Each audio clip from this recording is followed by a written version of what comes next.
friends are since. The world of boutique effects pedals is a bit of a strange one, and there are so many options out there now with increasingly bizarre kinds of effects you can get. And that was one of the reasons actually that I started this channel in particular, was to try out and experiment using these traditionally guitar effects on synthesizers and other noise devices. Because of that, Hologram Electronics are a company that I have been following for quite a while. They've had a few quite interesting pedals in the past, but because of their price point and my perception of the limitations of those pedals in particular, I never actually picked one up for myself. So I was particularly pleased when I saw that the Microcosm was causing a wee bit of a stir, and every so often a pedal comes along where people seem to connect with it for whatever reason, and the Microcosm happens to be one of those pedals. So I pre-ordered one a couple of months ago and it turned up just the other week, and I've been playing about with it a bit. So I thought I would put together a demo for people that are considering the pre-order. I know that lots of folk are watching videos thinking, oh, will I or will I not pay the money, because it is quite expensive. But if you're like me, any of these videos that I watched didn't seem to really talk about the practical realities of the pedal and any downsides or anything like that. It was just kind of a, oh my god, how great is this pedal? So this is what I'm going to talk about a bit in this video. So what actually is the Microcosm? Well, it's kind of this spacey, granular reverb thing. In other words, it creates textures out of whatever audio input you put into it. There are lots of different modes on the Microcosm, and if you look at it, even on the front, there's 1, 2, 3, 4, 5, 6, 7, 8, 9, 10, 11. There's at least 11 different modes, and of those modes, they have different options, and then they have different parameters that you can set. I'm not going to go into all of them or even attempt to explain what they do. If you read the manual, it explains the different kind of theories behind the algorithms, and there are videos out there that try and demonstrate how they work in practice. But in reality, what I've discovered with the pedal is that it's really one for experimentation. Personally, I don't know if there's a huge benefit in understanding exactly what all the algorithms are doing, at least not in a kind of rational sense where you're like, well, I want something that does that, because the pedal just kind of does what it wants anyway, and it's up to you whether or not you can weave that into your music. So I'm not going to go through them all. If you're interested in that, then go find some of the other videos that talk about that. I'm going to talk about my experience with it and some of the cool things and some of the downsides.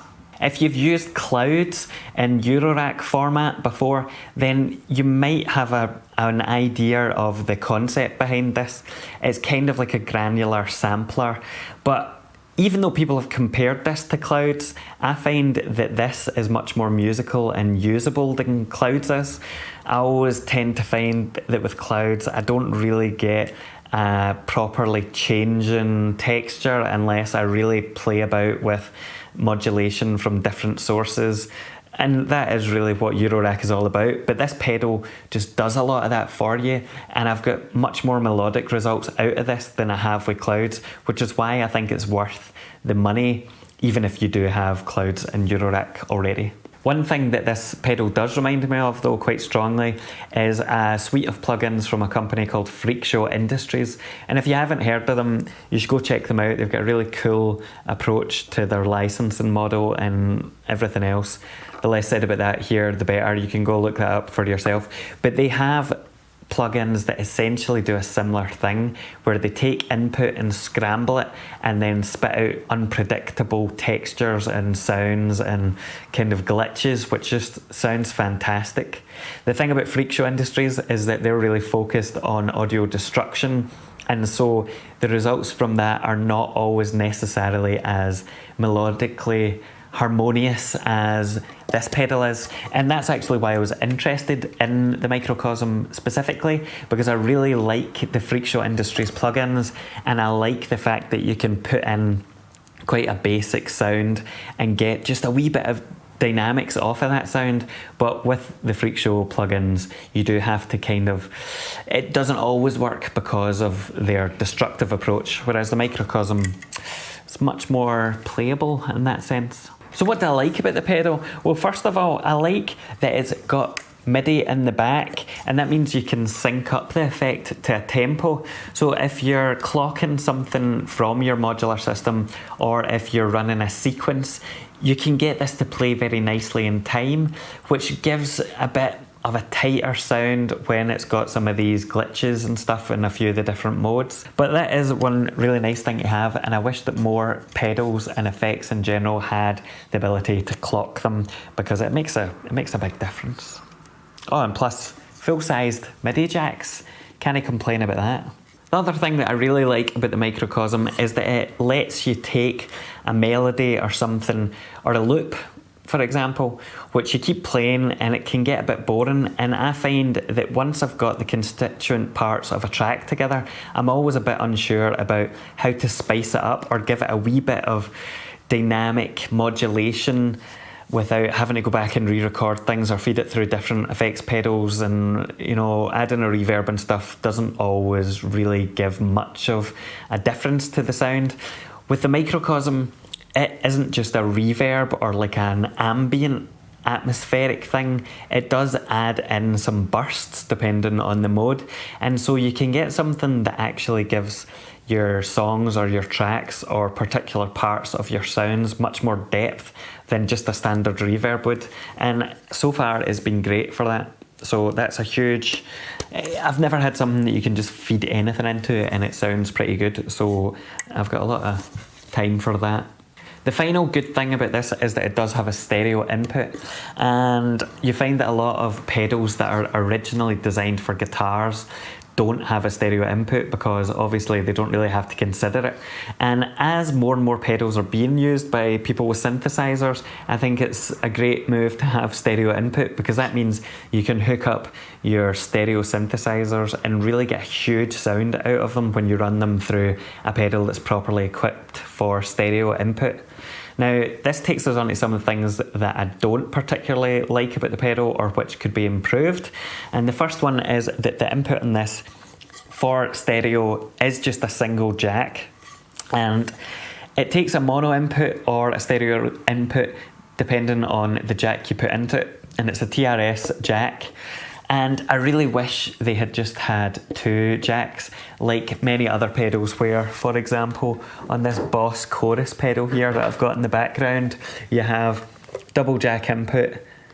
Might be hard to see it there, but you've got a double jack input, and one, if you plug in one, it's mono, if you plug in two, it's stereo. And that would have been way better than the single TRS jack, because TRS jacks aren't the most common when you're working with synthesizers. You can obviously get the adapters and stuff like that, but it's just not the most natural thing. The bigger problem about this though is that in order to switch the input from mono to stereo, it's not just a matter of plugging in the jack into the input. You have to go into the configuration options of the pedal and change the setting from mono to stereo.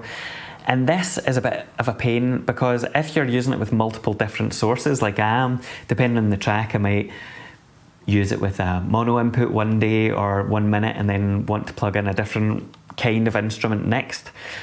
Having to go into the menu to change that setting really is a bit of a pain, especially because the global configuration menu, as it's called, it doesn't have an LCD display or anything like that. You have to remember a button combination and then which colour LED signifies what. And really it's something you'll forget over time. So I wish there was some kind of hardware option to do that, or even a button that would just set that up, configuration without having to go into the menu all the time. So that's not the best thing in the world, to be honest. The final thing that I don't love about the Microcosm is that there have been some issues with the input, in terms of there's been crackling and pops on some of the algorithms depending on the input source that you use. Now, at first I didn't notice this at all, but when I turned the mix knob all the way to the wet function, or the wet parameter essentially, so it was 100% wet, I noticed that there were these cracks and pops. And initially this was reportedly because the signal that was coming into the pedal was too hot or too loud. And that's something that if you're using like a Eurorack system, you should expect that, because Eurorack signals are much louder. However, it seemed that even when you changed the input on this to line input and used quite a reasonable signal, I was still getting that as a problem. And I emailed Hologram Electronics, who said that there's a second firmware available for this, that you have to use SysX over MIDI to install, but when you do that, it reportedly fixes a lot of these issues. So that's good. If you do get one of these pedals and you're having a problem with the cracks and pops, then try out the new firmware.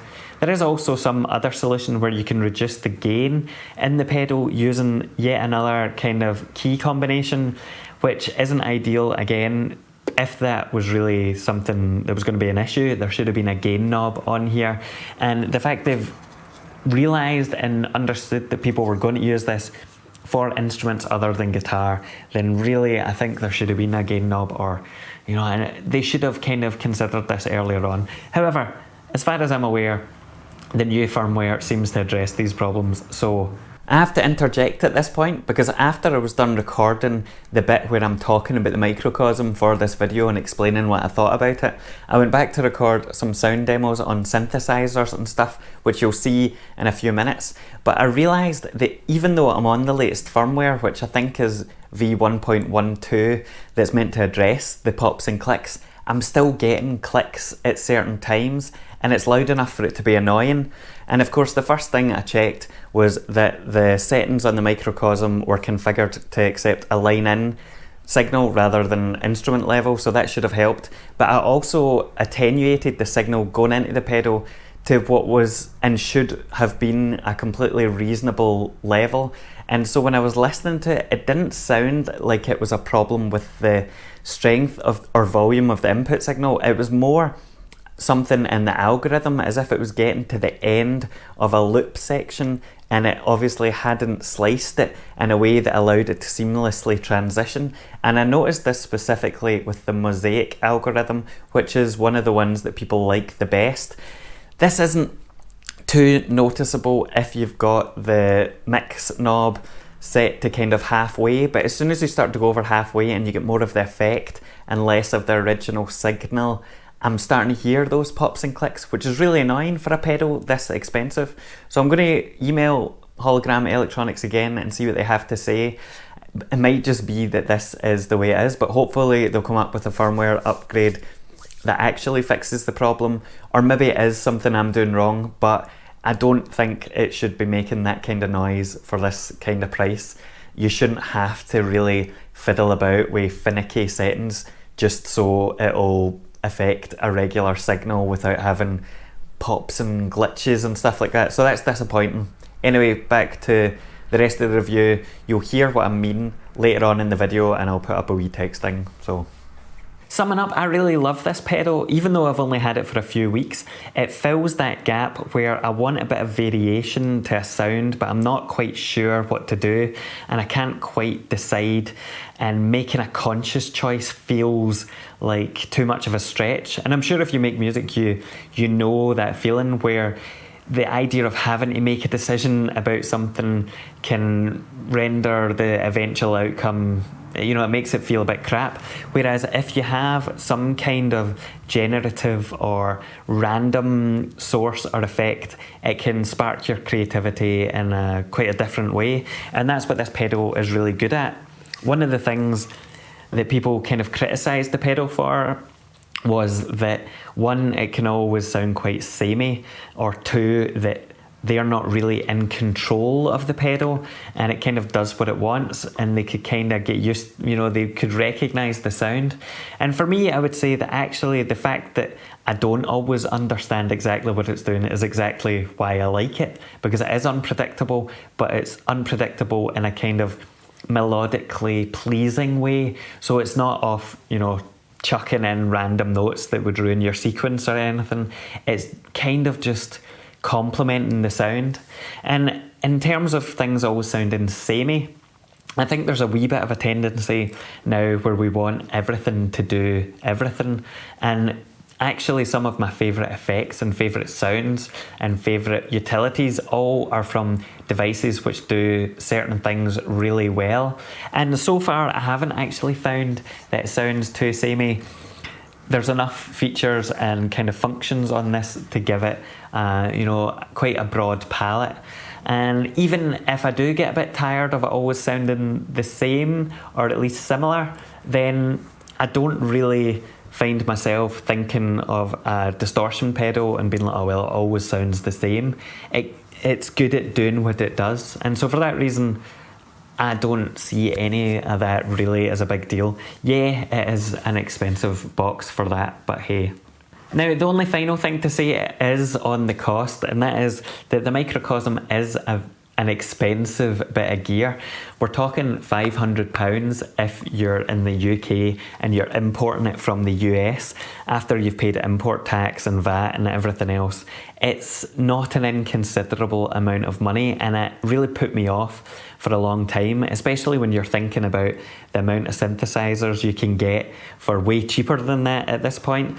But I do think it's worth it. It's quite a unique pedal, and it does bring something to the studio that I haven't seen in any other device. The delivery itself was really well managed. If you go onto the Hologram Electronics site, they sell and they send out the items via DHL. I got a notification of the item being shipped, and I had it in less than a week from the US, which is pretty impressive. And the other good thing is that you're paying for your custom taxes and stuff up front. So it's not a case of, you're buying the pedal, it's coming to your door, you're getting a customs tax letter and you're having to pay all that before you can get it in your hands and waiting for DHL to release it and all that stuff. It really literally is all prepared and done, and it comes to you. There isn't really a huge amount else to say about the pedal. It is a kind of experimental deep box that consistently produces musical results. There are a couple of design things that I'm not wild about, like the lack of double stereo jack inputs and the fact you have to go into the menu to change the stereo to mono configuration. But ultimately, it is a really pleasing box that gives very nice output. And so what I'm going to do now is just run a bunch of different sources through it, I think, and let you hear it. I'm not really going to identify what parameter or what setting is what, because when I watched the videos before buying one, it didn't really, you couldn't tell which was which, because the effect isn't the main sound. It's more the input of the sound that is the main sound, and the Microcosm just adds to it and it complements that. So for that reason, it's better to just listen, see if you like the results, and if you do, then maybe it's something for you to consider. I have been playing about with it a lot already on different sounds and different sources, and you'll see that in other videos I've got. And honestly, sometimes I've sat there and they've just sounded so great that I've fiddled about with the settings for ages, and I'm not a huge fan of ambient music, but after playing with this and getting some ambient results, I can understand why people are or would be. With respect to input sources, actually, I've found that even when you put in a mixed source, so not just a melodic source like a synth line or something, the pedal does quite a good job of not completely trashing the rhythm, in the sense that if you're inputting, say, audio from a poly-in tracker and you've got drums and you've got a melodic part, it does quite a good job of filtering out the hits from the drums so that you're not getting like extra rhythmical stuff that throws off the tempo or throws off the kind of beat of the pattern you've got. And I was quite surprised with that, because often, with other pedals like delay pedals and so on, they don't really separate out or distinguish between the sounds, whereas the Microcosm does seem to be doing something like that, and it's something to experiment with, and I'm pleasantly surprised. So here we go, I'm going to play about with different sources and you can hear what it sounds like.